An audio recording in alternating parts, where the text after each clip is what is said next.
Okay, good morning. So let's move ahead through.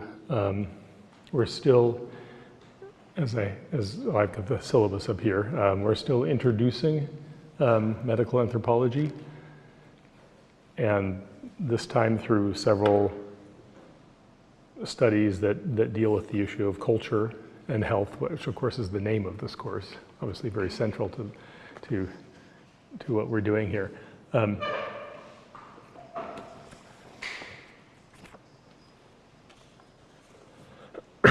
so let's begin with Obeyesekere, Gananath Obeyesekere, the famous Sri Lankan anthropologist who did his, well, most of his work in Sri Lanka, actually, not all of it. And this first article, I think is a classic of medical anthropology, psychological anthropology, of both of those fields.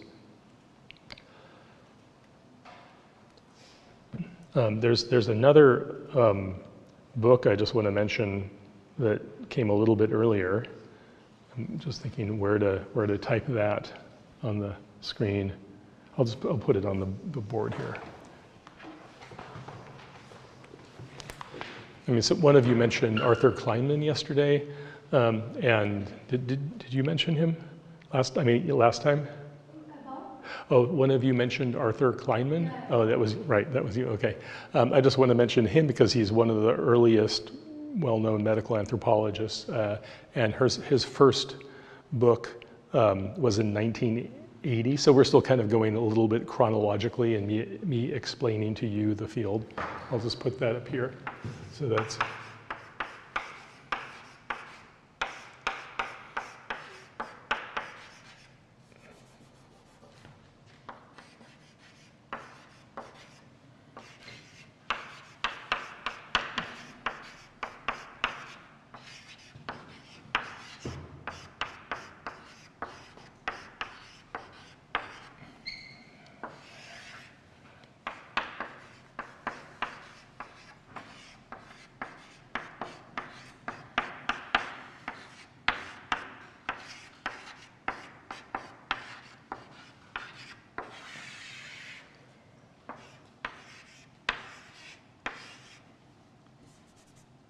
So that's 1980.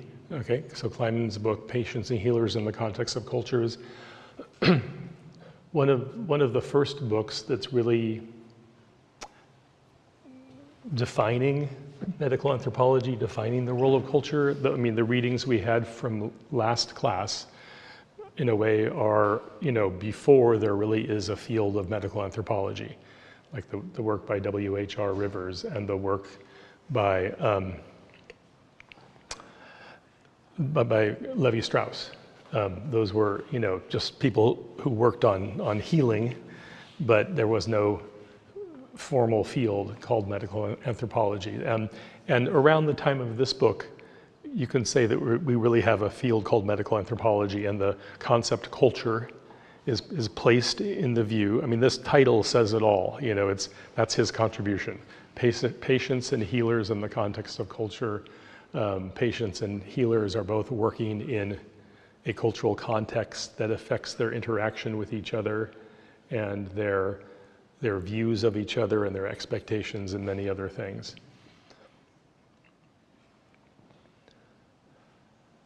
Obeyesekere's work that I assigned, Depression, Buddhism, and the Work of Culture in Sri Lanka, came from, as you can see in the citation, an edited volume called Culture and Depression, which was edited by Arthur Kleinman and Byron Good. Byron Good is another good name to know, famous early medical anthropologist who's still going strong. He's in his 80s. I saw him at a conference, the Society for Psychological Anthropology conference in New Mexico in April.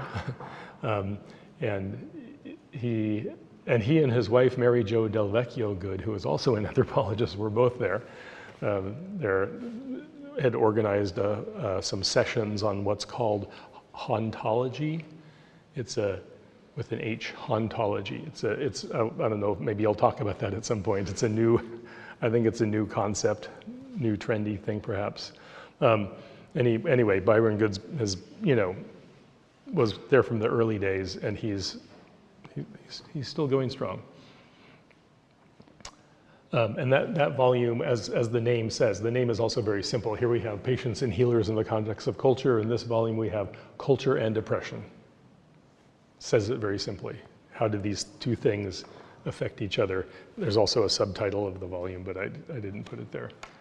So let's look more carefully at Obiasekere's claims. I think this article is a classic. I mean, his intervention is pretty basic, but very profound. Just saying that someone who has these depressive affects that are considered part of a depression in the West would be considered simply a good Buddhist in Sri Lanka. How much is culture defining whether something is an illness or not? I mean, this is a very fundamental question. I think the point works very well with his examples of depression in Buddhism. I don't think you're going to be able to find such cultural relativity in all illnesses, but I think in depression this works. Let me start, instead of sort of feeding you the content of this article, let me ask you for your impressions, what you took away from Obiasekere's article.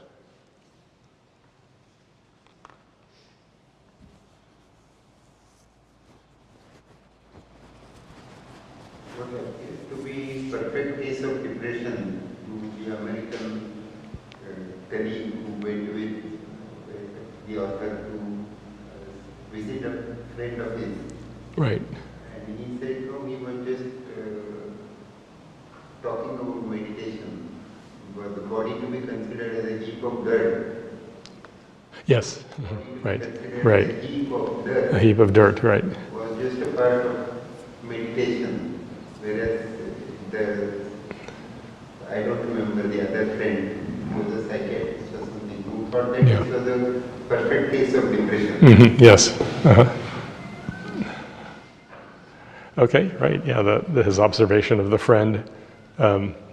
And the psychiatrist's interpretation of him, sort of reinforces the main point, that these perspectives are just signs of a good Buddhist, or they're normal, right? I mean, basic tenet, right, of Buddhism is life is suffering. It's the first line in Buddhism. What are other impressions? Yes.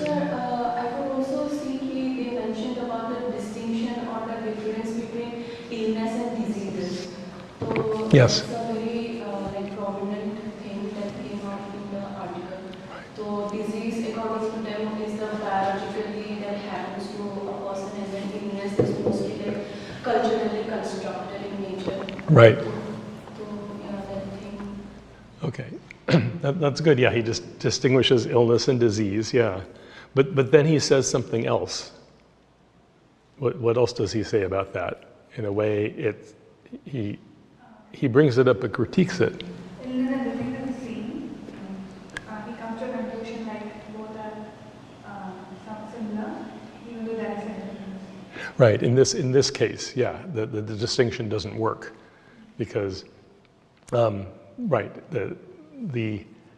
Let's go back to the difference between illness and disease that you brought up, and that's something that early medical anthropologists brought up. This distinction. I believe it's in Kleinman's book, but I'm not completely sure. Illness.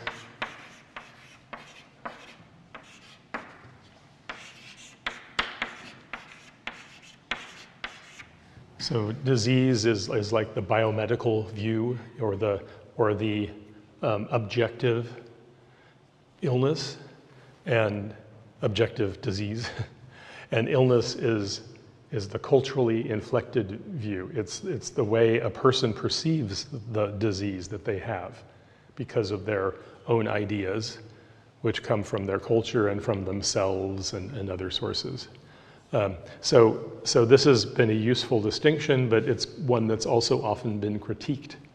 You know, in anthropology, we create many dualistic concepts and then we get rid of them because we decide later on that they're inadequate. You know, so in Obiasekere, his point is there is no disease here, really. They're the same. There's no underlying, objectively identifiable thing. And of course, he says, well, you know, a psychiatrist may claim some biomedical substrate. But even if that's the case, there's so many layers of experience that it makes it almost irrelevant. So it really, the concept, the perspective is the disease. So the distinction doesn't work in this case. Sir, I was wondering, the whole biomedical vocabulary of mental health, the depression is all like, is a buzzword in the current day. Yeah. So when we write something like this, I was wondering, was he critiqued for writing this article? Well, back in 1985, I don't know, because I wasn't in the field. Well, I was an undergraduate reading some stuff, but that's, yeah, I'm not sure. I guess that would be the answer. You know, I think his point may be harder to take depending on your discipline. You know, clinical psychologists may be more skeptical, but the anthropologist, you know, I would say embraced the perspective. Could it be that he might have been critiqued because it was not the privileged narrative that was bringing on? Like, because the dominant discourse that existed was white and Western. So, where culture was something that was superimposed, it is an add-on for the diagnosis of mental disorders or depression or any other kind of mental disorders. But here he's saying that culture is the axis through which you try to understand depression. Right. So I think that is a different narrative that is bringing on. He might have been critiqued, especially because of the ethnicity that the author was. Yeah, I guess it also depends on critiqued by who, you know. I mean, I think the anthropologists, you know, tend to love this sort of explanation and are perhaps not skeptical enough, but it wouldn't necessarily, so I wouldn't know how it plays out in a larger audience. And it may just not have been read and assessed by any larger audience or anybody in the mainstream necessarily. I mean, these articles, I mean, I know many people who have used this article in class, but those are people who teach psychological anthropology, you know, so it might not be, you know, but then many students will have been exposed to this, but it's far from mainstream knowledge, you know, of course. Yeah. I hope I'm not digressing from this, but there is a whole movement called anti-psychiatry. Yes. A lot of people who claim that I go by anti-psychiatry. I don't consider myself sick or needing therapy. And I have encountered, this reading as well as some others. So I just wanted to put it out there. Okay, right. Yeah, the anti-psychiatry movement, which comes from psychiatry, not from anthropology. Like Thomas Szasz, American psychiatrist. I'll just mention him since you brought it up. I'll just put that name up there. It's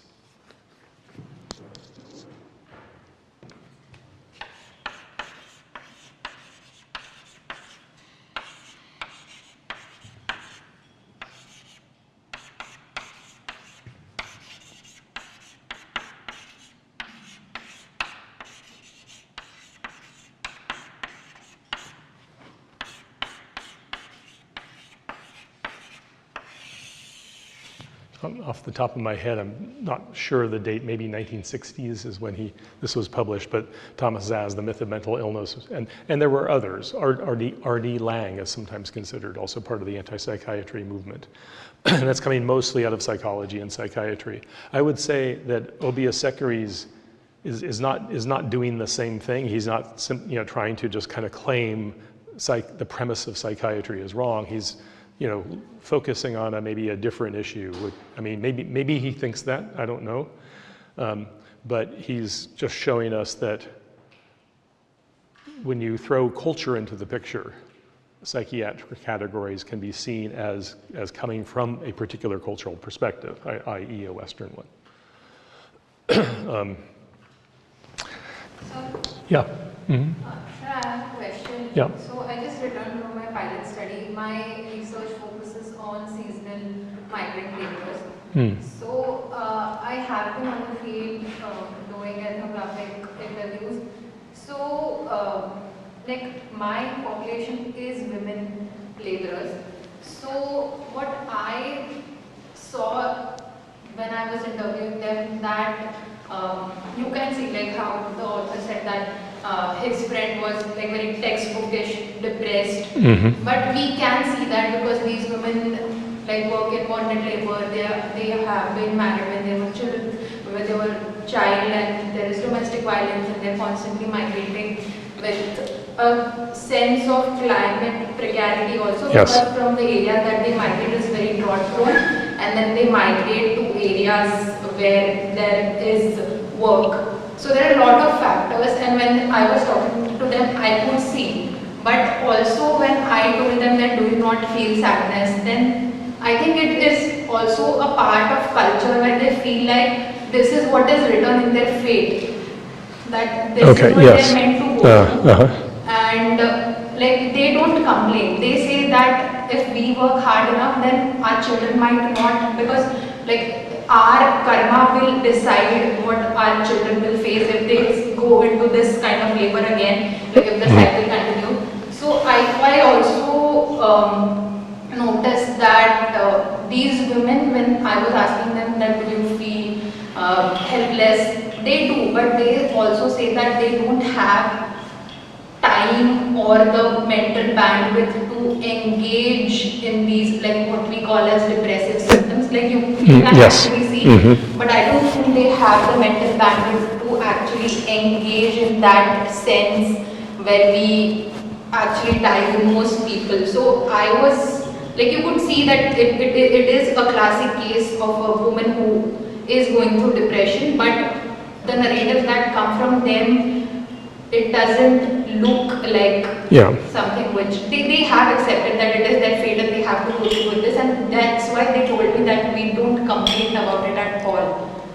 So I feel it is very culturally driven also how you accept, because in Buddhist philosophy it is part of life and you have to go through this to attain nirvana. So I think this is similar kind of stuff in Hindu philosophy also. Yeah. Right. Okay. Yeah, and that's a good. You're actually showing us, I think, how factors other than culture, right, are involved. I mean, the big critique of this perspective is that, you know, it doesn't include things like you mentioned, domestic violence, migrant labor. You know, the conditions of life that aren't cultural, but they're part of the environment that shapes your psyche. And what you're saying, I've heard many times, people have sort of pointed out a lot of different research that, you know, depression is a luxury of the middle class or something like that. You know, that the person struggling for survival doesn't have time, you know, and in a way I understand that. I mean, I would say that that's been pointed out and that it's debated. You know, people have also claimed that yes, the poor, the marginalized, the downtrodden also are depressed. But they do go back to work because they have less choice. Who knows? Maybe the work helps them out of, you know, being stuck in the depression where a person with more flexibility might be stuck. But yeah, no, and then you're showing us how class, you know, is an issue, or caste, you know. But yeah, right. That's part of, you know, and is that part of culture? Or is that part of the social structure?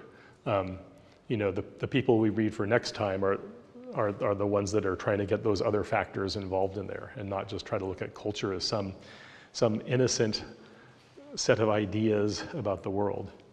But anyway, yeah, thank you for that insight from your work. Actually, and I'm eager to hear insights like that, you know, from all of your work, because many of you are, you know, doing field work already. I know on related topics. Let me just run through some other points from this article that you may have observed. And I think a quite interesting he's also trying to point out how, in a way, how science works and how categories are created. And he gives you this hypothetical case of semen loss, Dot syndrome. Okay, he's trying to do what he calls a reverse ethnographic experiment. So if we're going to take depression and find it somewhere else, moving from the West to somewhere else, can we start with a non-Western concept and find that everywhere? And he claims that, yeah, you could, here are the symptoms, I'm not going to go read it, but it's just for the reference of everybody, including those online who I believe have access to the readings. So they can, but this case is on page 136 of the Obiya-Sekeri reading, when he claims that there are certain symptoms of this condition, which is locally conceived of in South Asian cultures. And we can find these symptoms in many places in the world, but they may not be fused together into a concept with a name. But we could fuse them together and create that, and then we could sort of find that people have Dot syndrome in other countries. We could operationalize and test it. He's doing reverse ethnocentrism to make a point. And I'll add that, interestingly, someone actually did that. This is Sushruth Jadhav, who I've mentioned before. Let me just quickly go get the citation for this paper from online.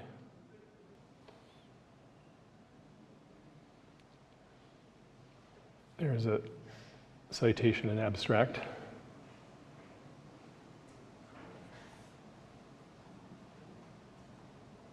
So I think just for the tech people, these sorts of things you can show. This is just the citation, not the actual material.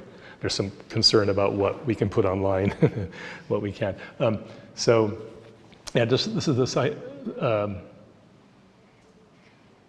the citation for the article. Dot evidence of semen retention syndrome amongst white Britons. So Jadhav took up Obiya-Sekeri's provocation, and he proved through the same scientific methods people come up with diagnoses that Dot syndrome exists among white Britons in the UK, where he did this study.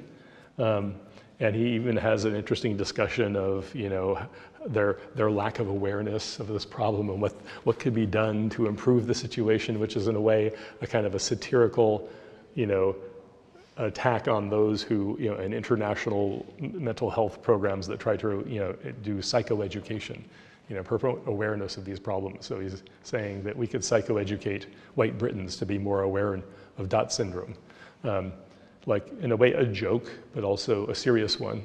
That is actually a publication, and I'm trying to think, what is the journal? It says Anthropol Med. What is that? I think it's Anthropology and Medicine, must be. Yeah, I think that's the abbreviation for the journal Anthropology and Medicine, which Sushruth Jadhav is the editor of.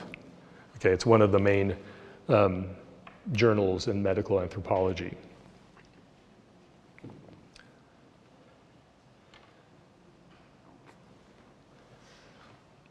So the semen loss example has been followed up, the point enforced by Sushruth Jadhav, and I think you mentioned Mr. Vasudeo, is that right? Yeah, you mentioned the sort of the view of revulsion of the body, and that they do a meditation, the sil, a meditation on revulsion in Buddhism. I mean, one of the points he's trying to show us there is that in the Buddhist view, if it's not only that people who have certain negative affects are conceived of as differently in the West and Buddhist Sri Lanka, that in the Buddhist tradition, if you are not having these negative affects, there are techniques to cultivate them. So it's not only is it a problem that's not pathologized in Sri Lanka, it's something that's in a way embraced as a way to know the truth. So you have those examples, right, of meditation on revulsion, and he tells you of several informants that he quoted about their views of the body and their experience with this, that this is all part of the Buddhist tradition. And language too, the terminology that people use in Sinhalese, I guess. I mean, I think all of his informants, I think are Sinhalese, or maybe they're Tamil, but you can't use vocabulary to describe your inner state without invoking Buddhist ideas, that the vocabulary in Sinhalese to describe emotional states was developed within a Buddhist concept. So there's no sort of religiously neutral language that people can use. But then, Western terminology becomes that language. I mean, that's not something that he says, but it does happen. And it's adopted in many places, including in Kerala. I actually wrote an article back in, forgetting what year I published it, but I wrote an article about tension, the English word in Kerala, and how when we interviewed people, many people would say, "Enika koracha tension unda." This English language word becomes adopted, as a way to express inner states, Appropriated, can we say that it is appropriated, but that sounds like usually somebody, more powerful is co-opting and taking over, but it's more just like the everyday people, I would say. But yeah, they're adopting these terms, and we can ask whether, they're artificially adopting some foreign term that has no meaning, or maybe that they're adopting a term that is relevant to their lives right now, okay? Because there might be some more traditional terminology, but when they are living in a modern capitalist economy, maybe they do experience tension, because we all do in these social conditions, and it's an accurate modern capitalist word to describe inner states. But early on in 1985, you have Obe Sekre bringing up this whole point of the vocabulary. But at the time, he's not really talking about the importation of Western vocabulary into Sri Lanka. And maybe when he was doing field work, he wasn't seeing that. Maybe that's something I saw in 1990s, but maybe not at the time he was working. The parable of the mustard seed, I think is illustrated. Anybody want to describe what that is, or what you think the point of that was? This Buddhist story that people learn? It's about a woman who lost her child, and she was very distressed by that, and then she went to Buddha in order to request him to resuscitate him, bring him back to life. And he said that he would do it if you are able to find me a mustard seed from a house where death had not happened. Right. If I'm not. Yep. Sure. Yeah, it's good. So, and then she was very happy because she got a solution. And then she started going to all the houses, and there was no house that she could find that death had never happened. And then she came to the realization that it's not just her own sorrow, and everybody goes through this. So that is. Right. So people are raised, with stories to tell them about the universal nature of suffering. That's a good description of it. I remember actually asking my students, my undergraduate students in the U.S. about the parable of the mustard seed or maybe it was in a paper they were had to write about it, and they talked about some Christian story about the mustard seed. Apparently there is one. But it turns out they got that from AI. So if you ask AI about the parable of the mustard seed, they'll give you some story about St. Thomas. And so these are some of the ways you discover your students using AI. It's like, no, if you had read the Obe Sekre article, you would know what mustard seed story this is. There may be, more than one. So yeah, I mean, again, meditation on revulsion, parable of the mustard seed, these ideas are reinforced by by Buddhist culture. And then, by the way, he refers also on page 147 to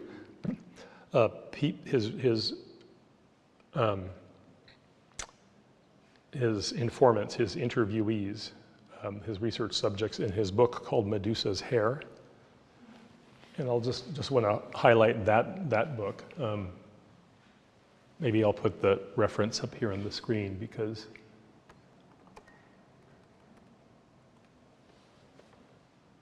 there's the publisher's listing for this.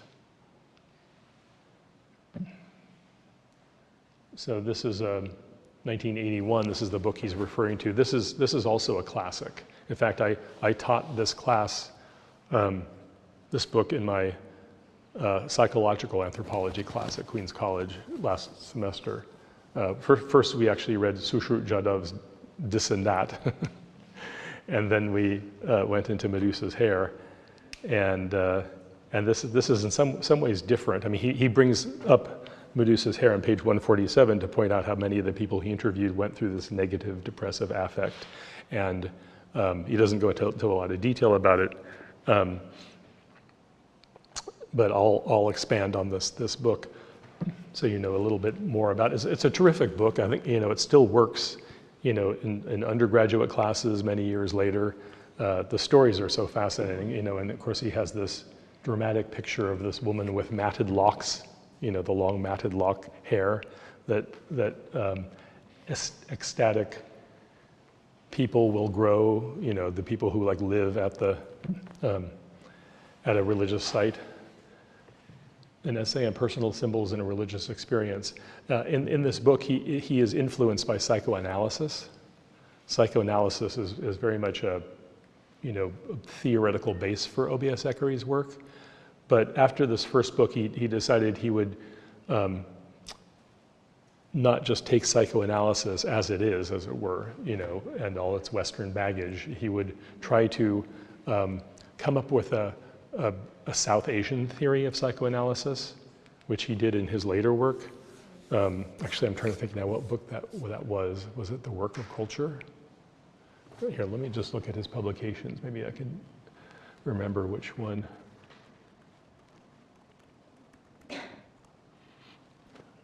So,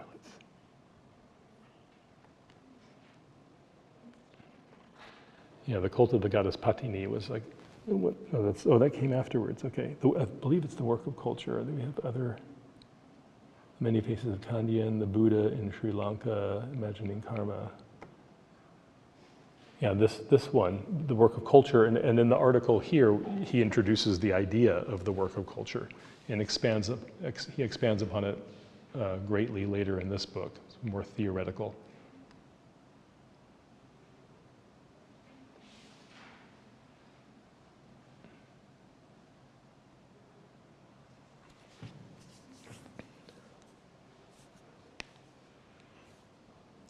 And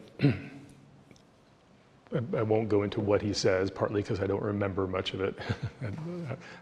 Although I do remember one of the different ways in which he mapped out psychoanalysis is he thought that in the West, much of the assumption about the psychological growth of the person is in relationship to the father. Where he thinks that in the South Asian, the mother plays a more central role in the development of the psyche. That's just one of his things, and I can't re-articulate how, because Freud has this whole idea of do you guys learn this in psychology? For those of you who are doing psychology still, like the Freudian stages, the oral, anal, genital, the phallic symbol, the Oedipus complex, those are all, maybe useful concepts, but they come out of a particular, so he tries to kind of come up with a different set of concepts in this book based on the South Asian experience. Anyway, Medusa's Hair is based on field work at Kataragama. Has anybody heard of this place, Kataragama? It almost sounds like a Malayalam word. Where is that?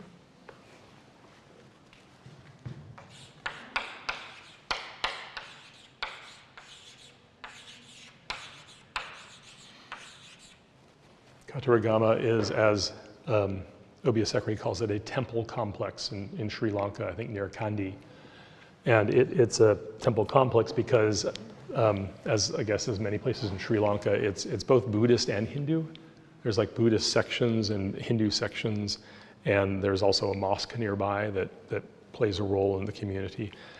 And he interviewed people who kind of are in a way living there at the complex. People like the woman on the cover, he gets to know their story, he interviews them about their life, very in-depth. I mean, a lot of ethnography is just interviewing, but more qualitative interviewing. I mean, he tells you really extensive stories about each of these persons. And they all had some, problem with, their relationships with their parents, and their marriages usually were not good, and there are sexual problems as well that they shared with him. And then many of them fell into like a mental, spiritual crisis with these negative affects that he's discussing in this article. But it was always in the context of some deity, or the god of Kataragama. And most of these women resolve the problem by becoming a devotee of the goddess. I forget, there's a lot of deities there, and there's some main ones, and some of them are Buddhist and some are Hindu. And but they become devotees, and they grow matted locks. They say that the locks are a boon from God. And they live there, and in many cases they become healers themselves. So he shows these really interesting cases of the spiritual crisis resulting not in psychiatric hospitalization, but becoming a devotee and becoming a person who's able to heal and help others. And they're very, very powerful, in-depth stories. That's why it still really works well as a reading and works well in class.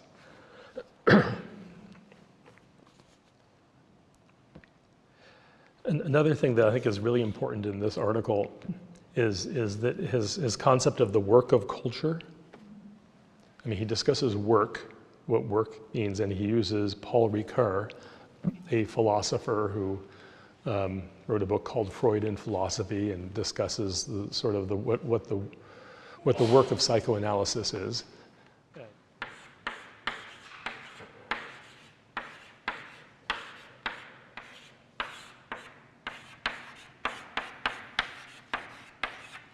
So the work of culture, who feels that they understand what Obiasekere means by the concept of the work of culture? It's the process by which the psychological distress is converted to a meaning-making process with the invention of culture in it. Okay, yeah, very good. That's it. Yeah, exactly. That sort of how culture does the work of shaping the affects into meaningful expressions.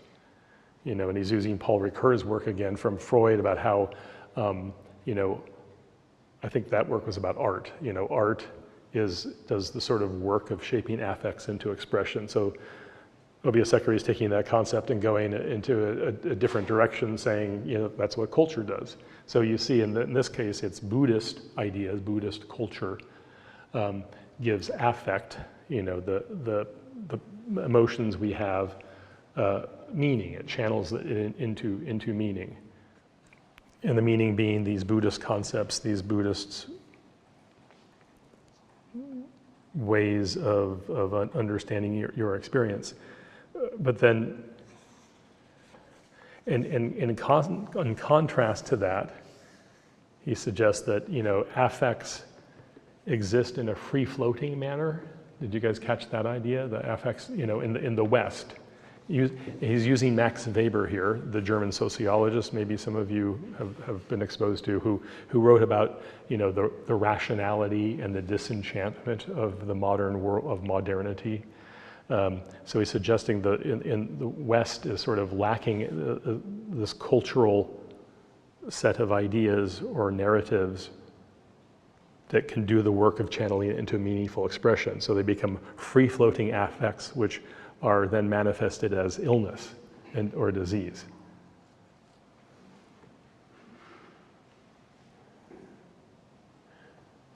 But then he has a doubt about that claim.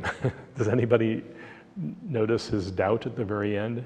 Or as he calls it, his disquiet about his claim that there is no culture to shape affect in the West, that we don't, it ends up being free-floating, uncontrollable.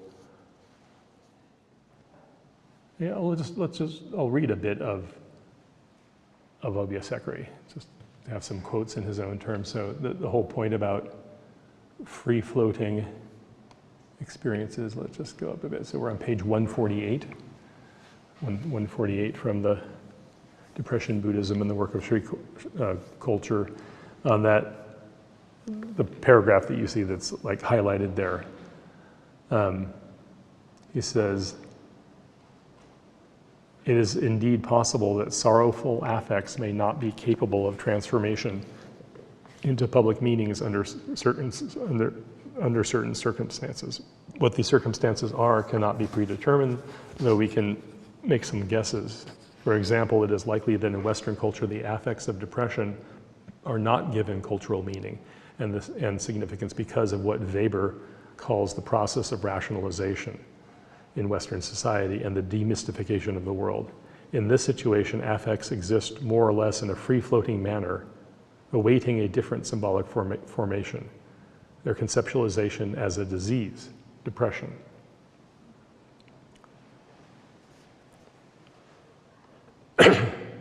But then, I think very significantly, his conclusion is also called disquiet, because he kind of says, that's a great theory I have, however, it may, the other way to look at it is, in this quote over here on page 149, the top of 149, he says, "It is," here again I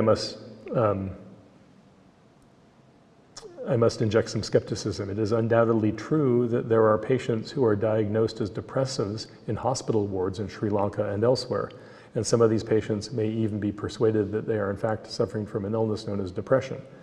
But in my view, this situation may also be a result of the work of culture, not the culture of Sri Lankan Buddhism, but that of the culture of modern medicine." So, in other words, the thing that's doing the work of culture is modern medicine, allopathic medicine, or we could maybe say as some people call them, the sciences, Western psychology. So that's the culture operating here.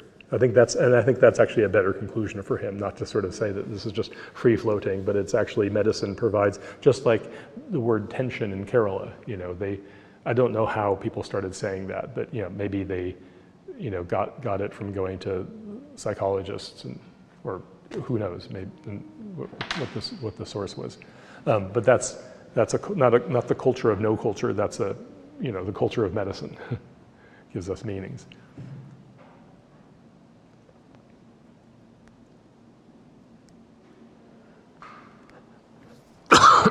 So of course he brings up the fact that there are in Sri Lanka, as elsewhere, patients in hospital wards diagnosed as depressives.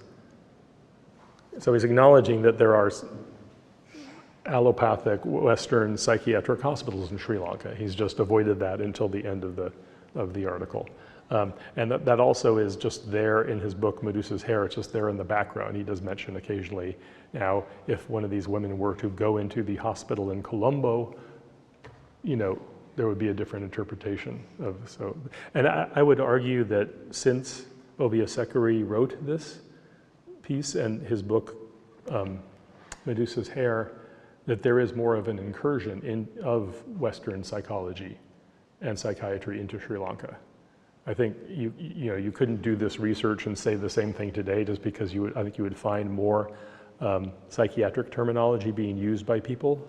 Not just the Buddhist terms, but they would be probably using the English word depression and tension and things like that as well. So, and I think that's because that's what has changed during that period of time. I have a student who did her PhD in our program at the CUNY Graduate Center, Nadia Augustiniak.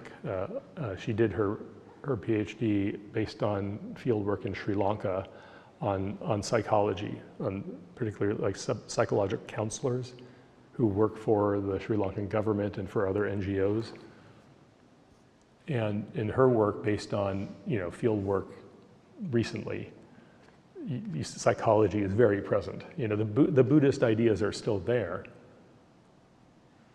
but it's a different world from what Obiasekere is describing. Of course, it's a different author, and people see things differently. So I'll just find one of her publications. She's now at University of Helsinki.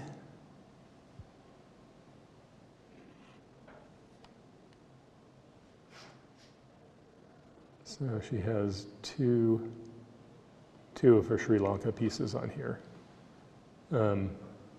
So this is from Social Science and Medicine. These journals are also good for you to know about if you want to know about where to publish in areas related to medical anthropology. SSM, Social Science and Medicine, is not just medical anthropology. It's an interdisciplinary journal. People in medical anthropology, medical sociology,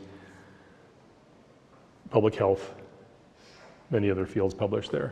So public mental health care and economic vulnerability in Sri Lanka, and textures of care, rethinking culture and therapeutic expertise in global psi, from Ethos. Okay, Ethos here, Ethos is the journal of the Society for the Society for Psychological Anthropology. So another good journal to know about. One of the things she found was that these psychological therapists, counselors in Sri Lanka, used many concepts of Western psychology. They were trained in it, but then they adapt it to the local culture in a variety of ways, including, the idea in psychology is that you don't tell the person, your patient, what to do. You let them figure it out on their own. But the counselors in Sri Lanka are giving advice and also trying to, in very pragmatic ways, solve some of their problems. Like the person may be poor, their husband just left them. They're trying to figure out how they can afford the things they need for their children's school. The psychologist will put them in touch with a program that gives free school backpacks, as a solution to their mental health problems. They don't just deal with the mental health problems in the world of the mental, but they do it by trying to help fix the material conditions of the lives of the people that they work with. So I was actually spending a lot of time on Obiasekere because I think he deserves a lot of time, and I was thinking of doing the other two in the second half of class. The other two are examples of more contemporary cases of culture and health. The article by Zhang is also psychological. It's about how Western psychology is adapted in China. But today, again, very recent, she's not 30, 40 years ago like Obiasekere did his field work. Might have been a different story in China from what you see from Li Zhang. And then the other one is, in Africa is not just about mental health. It's it's a more broad, perspective. where you see culture. But before we finish with Obiasekere, are there other comments or other insights from the article that you got? Also something about, epidemiologically putting together, at the individual level, these terms may not be culturally appropriate. And Right. when you escalate that into counting people and putting them into categories, that is also, I think, mentioned. Okay, yeah, that's a good point. Yeah, actually, I think that shows the importance of the qualitative aspect of research. Yeah, because he gives us examples of psychologists who use Western terms and they study these things in populations. They come out with numbers, But if your term isn't really a concrete concept, you may produce a lot of numbers about something that isn't quite real or doesn't quite, So I think it's that's an important point that he's making about the relevance of of qualitative research in these larger studies. May I just add two thoughts? Yeah. So, in many of the questionnaires to assess depression, there is this English language term feeling blue. Yeah. There is no equivalent in Yes. Right. Indian language. So that's just something which Mhm. crossed my mind. The other thing is one of my doctoral students works on caregiver burden. Again, the burden space in the West, there's no equivalent term for burden that can be used when you're caring for a spouse or a parent. Okay. Yeah, yeah, right. Whether caring for your mother or your father Is a burden, right. Yeah. You can't, yeah, you can't say yes. we need to search for the culturally neutral equivalent. Yeah. That's right, exactly, a good example. Yeah, I mean, what do you think? Is there a culturally neutral term? I don't think we can get the cultural neutral term because if you take each concept in each culture, you need, like, each concept has culture imbued in it. So you need to study the culture of, for example, the caregiver burden, like how it's viewed in Asian countries or in Western, it would be completely different. Also, it's like you cannot create a value-free test or instrument because that is not possible. Like, as humans, as experiences are imbued with culture, you cannot take culture out of the context and create a meaning of any experience that you have. Yeah, right. No, that's well articulated. I agree with that. I mean, maybe we can for particular study like in Kerala of caregivers, maybe we can find an appropriate term. But could we find terms that would be universal, that would be useful, in another place if we want to do comparative studies? I don't know that there's an answer for that. I just put that out as a question, a provocation that I think is something that's difficult to wrestle with in epidemiology, especially when it's mental health. If we want to be able to compare across different parts of the world, can we ever really know that we're comparing the same thing? If there are no culture-free terms, there could be culture-fair terms. Yeah, good. That was one of the bypasses that they had discovered. And another was category fallacy. Yeah, category fallacy. You cannot import the same category in another culture. But that doesn't mean that those people were not acquainted with those concepts or experiences. Yes. Mm-hmm. As there was a paper by Cho et al. Which said that Brazilian doctors don't know about chronic fatigue syndrome. Oh, okay. And then there was a result after that does not mean that they don't know. There are other names in the culture which were prevailing before chronic fatigue syndrome. Right. Oh, okay. Like that syndrome. That's right. And I'm thinking too that guilt is a term. Guilt. Yeah, has been. There have been people who've discussed whether that really travels to different culture and whether shame is something different and more appropriate. Those are particularly, one colleague, he's a anthropologist from Malaysia and he teaches in Canada. His biggest theory of human behavior, he says, avoiding shame is the main motivator for people in the world. Like if you had to have one thing that's more important than anything else, that would motivate me. But in the West, people say it's guilt. Guilt is a bigger motivator than shame. But then psychologists have tried to measure guilt, outside of the West, and it's questionable whether that's the right term in those contexts. So. There's also kind of belief that in Oriental cultures, the children are raised by using shame. Yeah. Whereas in Western, they are more raised by guilt. Yeah, right. Initiative, Erickson, for example, initiative versus guilt as a further task to be Right.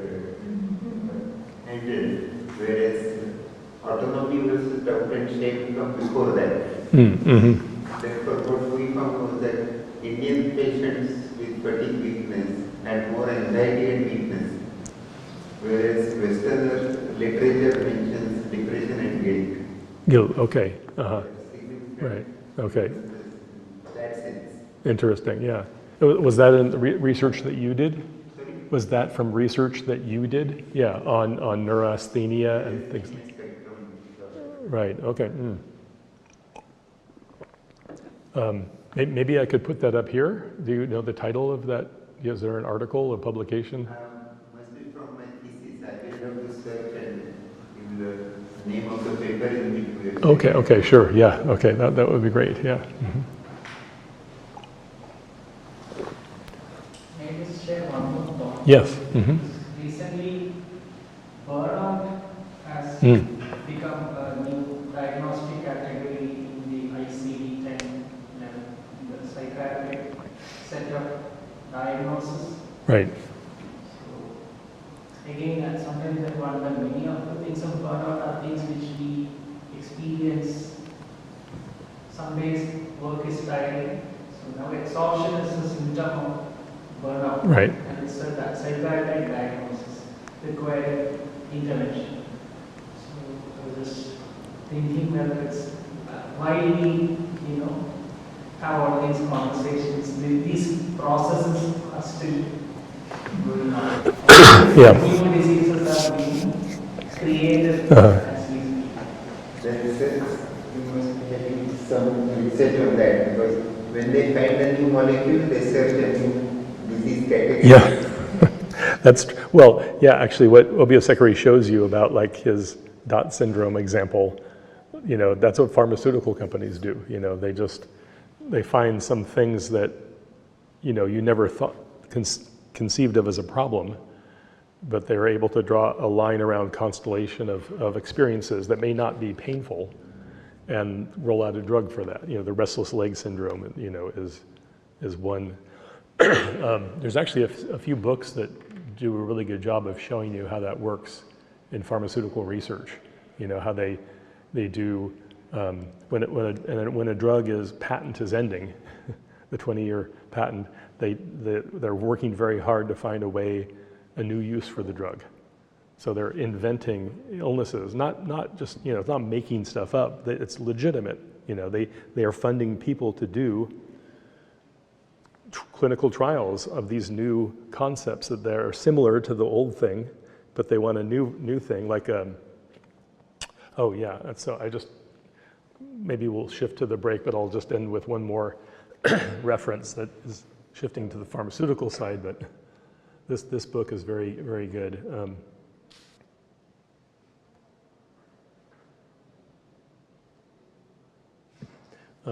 Joseph Dumet is an anthropologist of science and technology and medical anthropologist. And it's a terrific book. It's very alarming too. And he shows you how these new diseases are created. Again, not by some conspiratorial, artificial making stuff up. There are real things that they're finding, but they aren't things that we named and considered to be a problem until the pharmaceutical companies spent a lot of money on naming and testing out this thing. Do people have this? Can I show that our, he actually talks about statins, and he predicts a lot of things that came true. This is 2012, not that old, but in the book, statins are a big money maker because you take it to prevent heart problems. You take a statin every day. There are millions of people taking statins in India? Yeah, okay. You need to I think that the science says you need to put 200,000 people or 20,000 people on statins to save one life. So you're medicating huge populations. There's a real justification of saving someone from a cardiac event that may be deadly. But he points out that this is how things are done now. They're not the model of creating a medicine to cure a disease is less profitable. Creating a medicine to prevent a problem is a much more lucrative, because ideally you want to create a medicine someone will take every day for the rest of their life. If you're something curative, you just take for 2 weeks and then you're done. And he predicted that in the future, the target what does he call them? The threshold indicators to prescribe medications are going to be earlier in the biological process because that will create more consumers. And he was predicting how people are not going to be treating diabetes, they'll be treating A1C levels. And has that become a thing in India now where people are advertising on reducing your A1C? And it's all, like in the US, all over in TV pharmaceutical commercials, you know, there's a new drug, people are happy and they're dancing in the street because their A1C is down. So A1C is a predictor that's earlier than diabetes. And so now they're targeting that. Anyway, so it's an excellent book that shows you how the process works, that basically where diseases are created for the drugs. Again, all done legally, scientifically. It's not pseudoscience. But it's, what do you choose to work on in your research? A public health person may choose a very different clinical study than a pharmaceutical company. So let's take our break, and we'll come back and look at Li Zhang and Stacy Longwick.